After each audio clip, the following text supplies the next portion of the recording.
This is Pragya Pandey and you are watching Gyan Guru academy channel. आशा करती हूँ आप सभी अच्छे होंगे, स्वस्थ होंगे और पॉजिटिव अप्रोच के साथ अपने जीवन में आगे बढ़ रहे होंगे। तो फ्रेंड्स, हमें आज क्या देखना है? Uses of possessive pronouns. कल हमने क्या देखा था? नॉमिनेटिव केस और ऑब्जेक्टिव केस प्रोनाउंस का, और आज हम क्या पढ़ेंगे? Possessive pronoun. तो हमने ये टेबल पहले भी देखी है, बट आज एक बार फिर से देख लेते हैं, एक बार रिवीजन भी हो जाएगा कि नॉमिनेटिव केस में प्रोनाउन कौन कौन से होते हैं हमारे पास? आई, वी, यू। आपको पता है कि आई फर्स्ट पर्सन का है, यू सेकंड पर्सन और वी भी फर्स्ट पर्सन का है, ठीक है। पॉजेसिव एडजेक्टिव आई का क्या है? माई। पॉजेसिव प्रोनाउन क्या होगा? माइन। वी का possessive adjective our and possessive pronoun ours. You का possessive adjective your, possessive pronoun yours. Okay, अब देख लेते हैं इसमें नॉमिनेटिव केस। ही होगा, शी होगा, इट होगा। पॉजेसिव एडजेक्टिव इसका हिज हो जाएगा, हर होगा, इट का इट्स होगा, और पॉजेसिव प्रोनाउन क्या होगा? ही का हिज, शी का हर्स और इट का कुछ भी नहीं। ठीक है, चलिए अब क्या हमें देखना है? रूल्स। पॉजेसिव प्रोनाउन के कुछ रूल्स हैं, 3/4 वो हम देख लेते हैं। रूल 1, आपको मैंने पहले भी बताया था कि एग्जामिनेशन पॉइंट ऑफ व्यू से पॉजेसिव प्रोनाउन ही ज्यादा इंपॉर्टेंट है और इसको ही बार बार पूछा जाता है। ठीक है, तो इसको अच्छे से देखिएगा। रूल 1 क्या कह रहा है कि पॉजेसिव प्रोनाउन जो होता है वो कभी भी नाउन के पहले नहीं आएगा, राइट। फॉर एग्जाम्पल,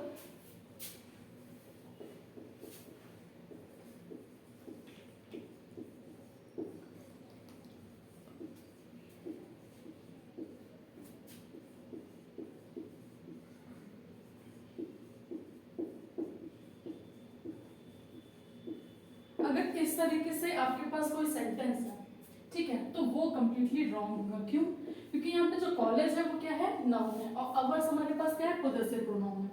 तो कभी भी नाउन के पहले पॉजेसिव प्रोनाउन नहीं आएगा। ठीक, अगर आपको इसमें ऑप्शन आ जाए एग्जाम में कि pick the odd one out या कौन सा रॉन्ग है, तो आप समझ जाएंगे, अगर आपको रूल पता होगा कि नाउन से पहले कभी भी पॉजेसिव प्रोनाउन नहीं आता है।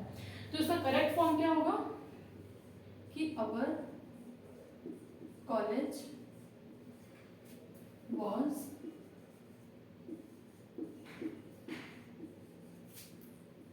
yesterday. Okay, our college was closed yesterday। हम नाउन से पहले हमेशा पॉजेसिव एडजेक्टिव का यूज करेंगे, कभी भी पॉजेसिव प्रोनाउन का यूज नहीं करेंगे। क्लियर?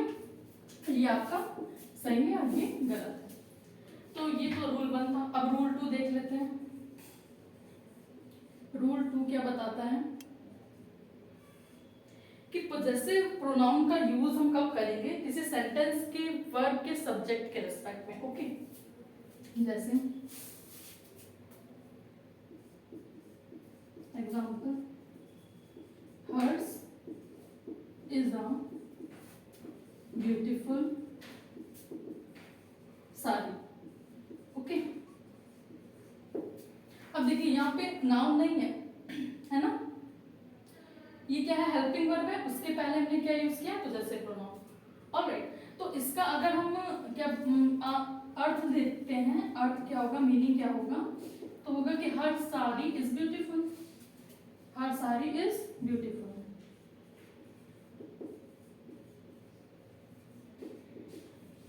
ओके, मतलब आपका सेंटेंस बिल्कुल करेक्ट है कि hers is a beautiful sari. इस तरीके से आप यूज कर सकते हो। या फिर yours is a new motorcycle। कि तुम्हारी बाइक कैसी है? न्यू है, नई है ना। तो इस तरीके से आप पॉजेसिव प्रोनाउन का यूज करेंगे उसके वर्ब के सब्जेक्ट के रूप में। ठीक है, अब रूल नंबर 3 देख लेते हैं। रूल नंबर 3 क्या बताता है कि पॉजेसिव प्रोनाउन का यूज हम सेंटेंस में वर्ब के ऑब्जेक्ट के रिस्पेक्ट में भी करते हैं। कैसे? है ना, यहाँ पे क्या कर रहे थे? हम सब्जेक्ट के रिस्पेक्ट में कर रहे थे, और यहाँ पे हम ऑब्जेक्ट के रिस्पेक्ट में करेंगे। तो एग्जांपल देख लेते हैं।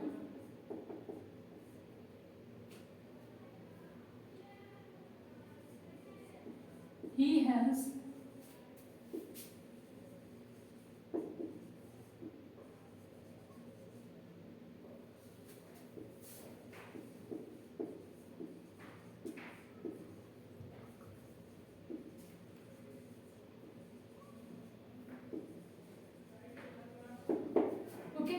he has lost your notebook as well as mine, कि उसने तुम्हारी भी कॉपी जो है उसको खो लिया और मेरी भी, ठीक है। Lost your notebook as well as mine, यहाँ पे क्या है, पोजेसिव प्रोनाउन है ना, फर्स्ट पर्सन के लिए पोजेसिव प्रोनाउन का यूज हुआ है, तो ये ऑब्जेक्ट ही तो है, लास्ट में जो भी पढ़ा था वो ऑब्जेक्ट होता है जनरली, तो यहाँ पे ऑब्जेक्ट के रिस्पेक्ट में यूज हुआ है सेंटेंस में कि उसने जो है आपकी नोटबुक तो खोई है, साथ में मेरी भी खो दी, करेक्ट। तो हम इस तरीके से पोजेसिव प्रोनाउन का यूज कर सकते हैं ऑब्जेक्ट के फॉर्म में।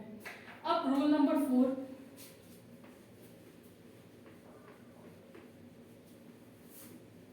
रूल नंबर 4 ये कहता है कि कभी भी हम इंफिनिटिव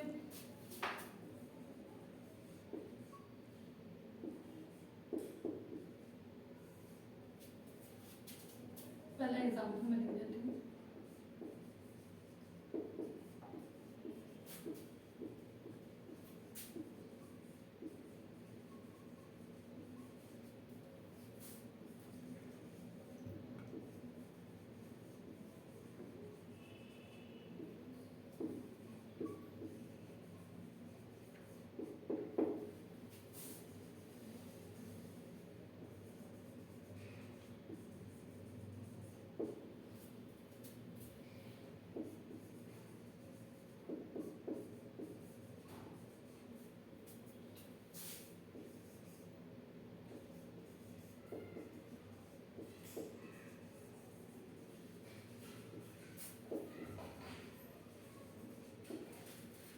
देखिए इसमें क्या है, मैंने बोला आपको इन्फिनिटिव,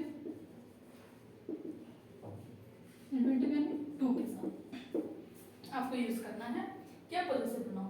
तो ये एग्जांपल है, Mr Khanna allowed his children to visit museum but Mrs Jha did not allow to hers, ठीक है। हर्स का मतलब यहाँ वो अपने बच्चों के बारे में बात कर रही है कि मिस्टर खन्ना ने अपने बच्चों को म्यूजियम जाने के लिए अलाउ कर दिया, ठीक, लेकिन मिसेस झा ने अपने बच्चों को अलाउ नहीं किया, तो उन्होंने यहाँ पे चिल्ड्रन नहीं लिख के यहाँ पे क्या पोजेसिव प्रोनाउन यूज किया है अपने चिल्ड्रन के लिए, जो कि हर्स मतलब ये वर्ड पोजेसिव प्रोनाउन का यहाँ पे यूज हुआ है, ठीक। तो इस तरीके से हम इन्फिनिटिव के साथ यहाँ पे टू लगाए ना, तो did not allow to hers, possessive pronoun इस तरीके से भी हम यूज कर सकते हैं, ओके। तो चलिए ये हो गया आपके पोजेसिव प्रोनाउन के, और हम लास्ट कैटेगरी जो है इट भी देख लेते हैं कि इट कैसे पोजेसिव फॉर्म में कैसे यूज होगा। रूल 5, जो वर्ड इट है, ठीक है, वो आपने देखा होगा बेसिकली आपको किसी वेदर कंडीशन के बारे में बताना है, टाइम बताना है, कोई मंथ बताना है स्पेसिफिकली, तो हम क्या यूज करते हैं, इट यूज करते हैं। एग्जांपल, इट इज रेनिंग, है ना, it is March, it is 9 o'clock, it is 25 degree Celsius, है ना, कि रेनिंग बता रहे हैं, वेदर कंडीशन बता रहे हैं, मंथ बता रहे हैं, टाइम बता रहे हैं, टेम्परेचर बता रहे हैं, तो ये वर्ड इट यूज होता है इन सब चीजों के साथ। हमेशा आप ध्यान रखिए कि कभी भी जब आपको ट्रांसलेशन में एक सेंटेंस बहुत मिलता होगा कि बारिश हो रही है या बाहर बारिश हो रही है, तो आप क्या यूज ऐसे तो बनाते हो उसको, इट इज रेनिंग आउटसाइड, है ना, इट इज रेनिंग आउटसाइड। तो कभी भी वेदर कंडीशंस की बात करेंगे, मंथ की बात करेंगे, टेम्परेचर की बात करेंगे, टाइम की बात करेंगे, ओके, इन सब चीजों के लिए हम क्या यूज करेंगे, इट यूज करेंगे। चलिए नेक्स्ट रूल देख लेते हैं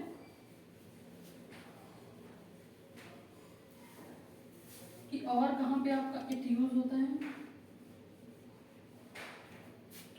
और जो एक इट का बहुत इंपॉर्टेंट यूज है वो ये है कि वो रिलेटिव प्रोनाउन के साथ यूज होता है उसको एम्फसाइज करने के लिए। जैसे for example, it is he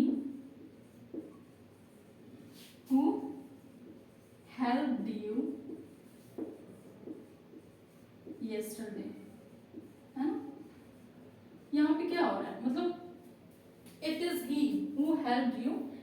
सकते, ये रिलेटिव प्रोनाउन है ना, और ये हमारा प्रोनाउन है फर्स्ट पर्सन थर्ड पर्सन में। Okay, so it is he who helped you yesterday, कि ये वही पर्सन है जिसने तुम्हारी मदद की थी कल, है ना। तो उसको उस पर्सन पे प्रोनाउन या नाउन को एम्फेसिस करने के लिए, उस पर फोकस करने के लिए, जो हमें सेंटेंस में मतलब फोकस करना है या प्रैक्टिकली पे फोकस करना है, तो हम यूज क्या करते हैं, इट का यूज करते हैं। ओके, ये काफी इंपॉर्टेंट रूल है कि रिलेटिव प्रोनाउन के साथ क्यों यूज होता है इट, हमेशा नाउन और प्रोनाउन को एम्फेसाइज करने के लिए हम यूज करते हैं ना।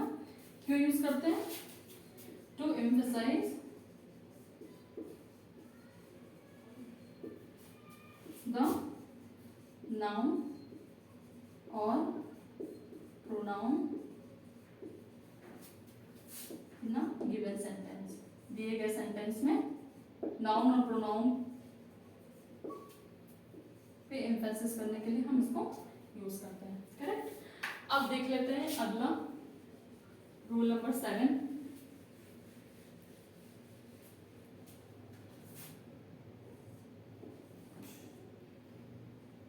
कि आपने देखा होगा कि फ्रेजेस और क्लॉजेस के साथ कभी कभी उन पे भी फोकस करने के लिए हम इट का यूज करते हैं, जैसे कि example,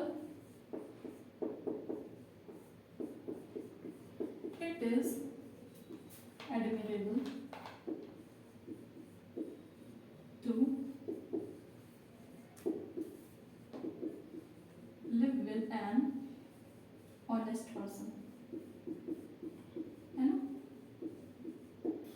to live with an honest person is a clause। Okay, तो हम क्लॉज या फ्रेज के साथ हमेशा इट लगाएंगे। क्या बोल रहे हैं कि it is admirable to live with an honest person, कि ये बहुत ही सराहनीय है कि आप एक ऑनेस्ट पर्सन के साथ रहते हो, है ना, एक ईमानदार पर्सन के साथ रहते हो। तो ये हो गया आपका इट का यूज। तो आज हमने क्या पढ़ा, पोजेसिव प्रोनाउन, उसका नॉमिनेटिव केस फर्स्ट पर्सन में, सेकंड पर्सन में, थर्ड पर्सन में, उसका possessive adjective, possessive pronoun, then हमने उसके रूल्स देखे, पोजेसिव प्रोनाउन का कहाँ कहाँ पे यूज करेंगे, है ना। रूल नंबर 1 जो था आपका वो क्या था कि हम नाउन के पहले पोजेसिव प्रोनाउन नहीं यूज करते हैं। करेक्ट। रूल नंबर 2 क्या था कि हम सेंटेंस में वर्ब के रेस्पेक्ट में सब्जेक्ट में यूज करते हैं पोजेसिव प्रोनाउन। फिर नेक्स्ट रूल क्या था कि हम सेंटेंस में वर्ब के रेस्पेक्ट में ऑब्जेक्ट में यूज करते हैं। और रूल नंबर 4 क्या था कि हम इंफिनिटिव में यूज करते हैं। राइट। फिर हमने इट के यूज देखे कि जो इट है वो कोई वेदर कंडीशन बताता है, कोई टाइमिंग बताता है, कोई मंथ बताता है ना, इस टाइप से चीज बताता है। कोई भी कंडीशन है तो वो इट से हम बता सकते हैं, क्योंकि वो आपको पता है इट किस लिए यूज होता है, नॉन लिविंग के लिए यूज होता है, तो इसलिए। रूल नंबर 6 क्या था कि हम रिलेटिव प्रोनाउन के रेस्पेक्ट में बता देते कि इट कैसे यूज होता है ना। क्योंकि कभी कभी हम लोग कंफ्यूज हो जाते हैं कहाँ पे इट यूज करना है, कहाँ पे दिस यूज करना है। तो जनरली क्या होता है कि दिस हम लिविंग पर्सन के लिए यूज करते हैं, हालांकि रेयर केसेस में ऐसा होता है कि दिस भी नॉन लिविंग के लिए यूज हो जाता है, बट जैसे कि this is a boy, that is okay. But it का जो यूज है वो इस तरीके से ज्यादा, जैसे ये हम कभी नहीं कहेंगे this is raining, no, it is raining. Alright, चलिए, तो ये एक छोटा सा वीडियो था पोजेसिव प्रोनाउन के बारे में, और इससे आपको काफी हेल्प होगी। और पोजेसिव प्रोनाउन ही ज्यादा इंपॉर्टेंट है एग्जामिनेशन पॉइंट ऑफ व्यू से, तो मेरा यही सजेशन रहेगा कि आप पोजेसिव प्रोनाउन को ज्यादा फोकस करें। सारे प्रोनाउन ही इंपॉर्टेंट है, बट पोजेसिव प्रोनाउन जो है वो ज्यादा इंपॉर्टेंट है। तो आई होप आपको समझ में आया होगा। ऐसे ही आगे बढ़ते रहिए, हमारे साथ बने रहिए। Thank you so much.